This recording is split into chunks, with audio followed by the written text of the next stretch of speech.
Welcome to our video lesson series on COVID-19 and the American government. I am Dr. Rodel Agnes. Our episode for today tackles the topic, the Chief Executive and Coronavirus. We shall explore the nature of the powers of the President and why leadership matters in a pandemic age. First, we shall discuss the constitutional powers of the President. And then, we shall discuss the emergency powers of the President.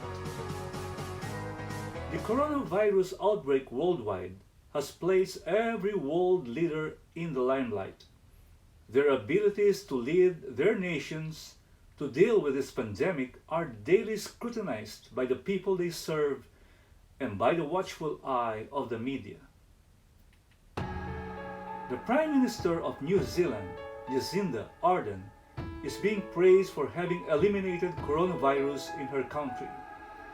With 1,472 confirmed cases, 172 deaths, and 82% recovery, Prime Minister Ardern has managed the worst scenarios for an outbreak after weeks of strictly implemented national lockdowns. Her leadership has since then been praised and emulated worldwide. With more than 1 million confirmed cases, over 60,000 deaths, and the numbers continue to rise in the United States, President Donald Trump's leadership has been daily criticized by a rising percentage of dissatisfied and frustrated Americans, especially those who have lost their loved ones to COVID-19, those who have lost their jobs, and those who have lost their sense of peace and security. With the growing rate of dissatisfaction with the President's leadership in this crisis, we ask these questions. What is the role of the President as Chief Executive in this national public health crisis brought about by coronavirus? How is the President performing his role as Chief Executive in this crisis? It has been said that the President of the United States is the most powerful man in the whole world, under the premise that the United States is the world's most powerful country. Let us investigate the role of the President as Chief Executive of the second branch of the government, the executive branch. Article 2 of the United States Constitution specifically discusses the role of the President in a democratic form of government, which is quite different from the British monarchical form of government that ruled the Union as colonies for about 170 years. Section 1 of Article 2 says, "The executive power shall be vested in the President of the United States of America. He shall hold his office during the term of 4 years, and together with a Vice President chosen for the same term, be elected." There are 4 important points here about the nature of the position of the President. First, the President is entrusted with the leadership of the executive branch of the government as its chief executive, not as a king, not as a dictator. Second, his term of office is limited. It is not lifetime. Third, his immediate successor is the Vice President. Thus, the position is not inherited or passed down to an heir. And fourth, he is elected by the people.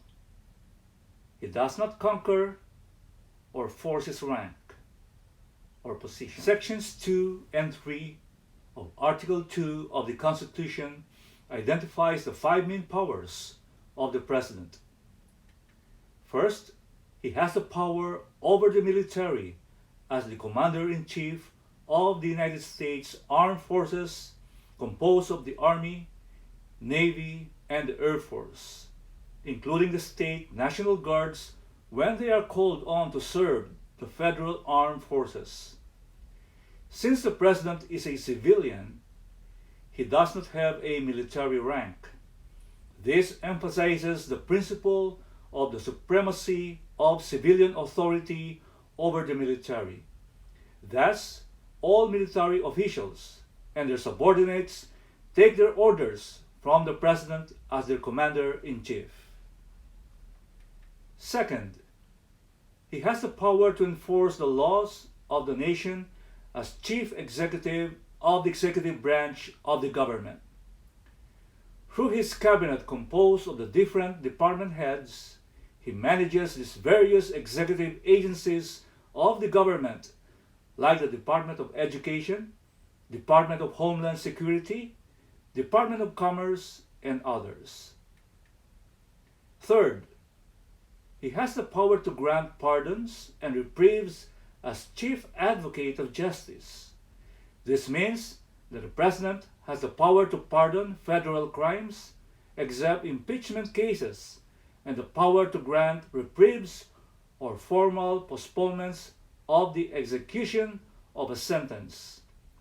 This does not mean that he has the powers vested upon the judicial branch of the government.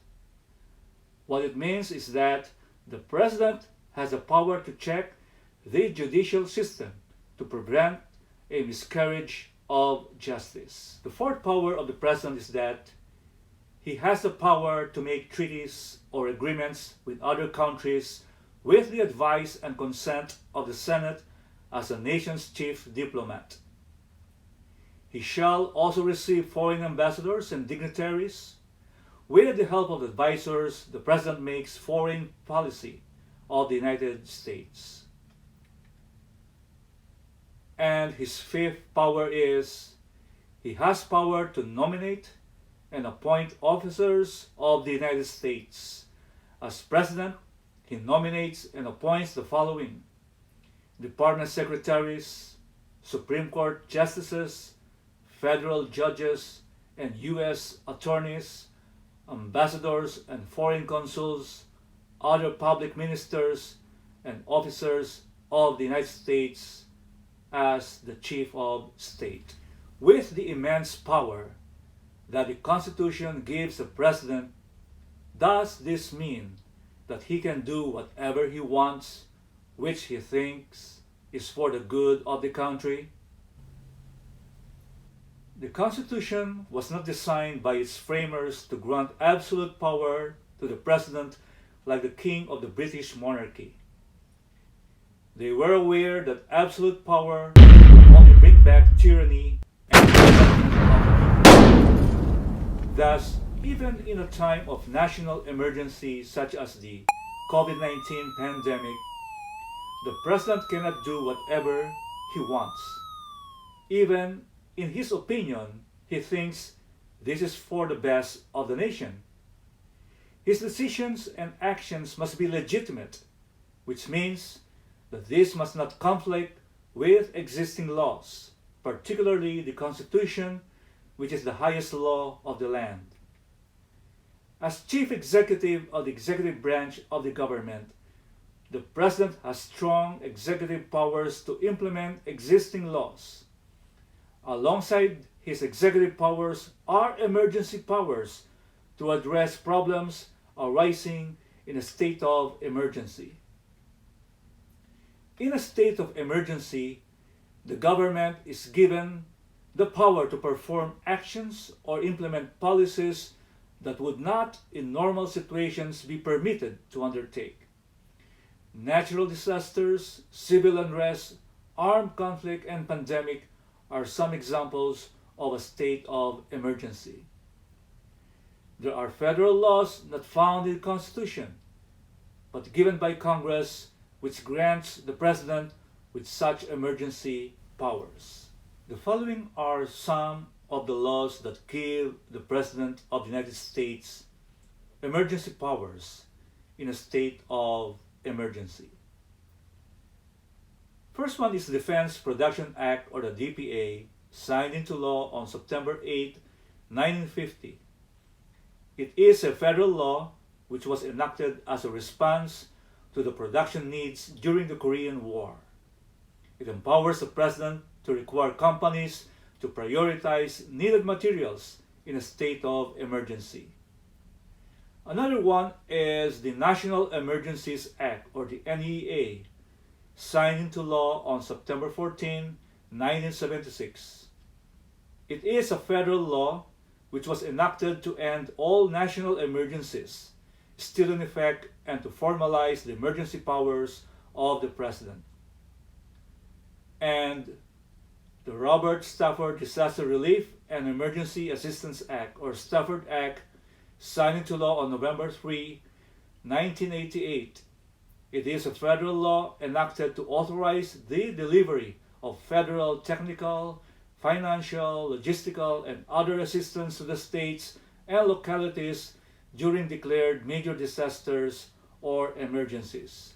With all the tremendous powers given by the Constitution and all those emergency powers given by the emergency laws, what did President Donald Trump do to control and eliminate the coronavirus outbreak in this country?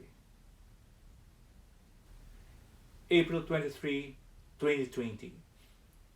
President Donald Trump suggested the possibility of an injection of disinfectant into a person infected with the coronavirus as a deterrent to the virus during his daily news briefing. April 30, 2020. The United States still has the most number of COVID-19 confirmed cases at 1,095,023 and the highest number of deaths of 63,856. The numbers are still rising. And Donald Trump thinks he's doing a fantastic job in handling the coronavirus crisis in this country. Is Donald Trump doing a fantastic job in using the tremendous constitutional and emergency powers given to him to control and eliminate coronavirus? History will judge his leadership someday, because in a pandemic, leadership matters most.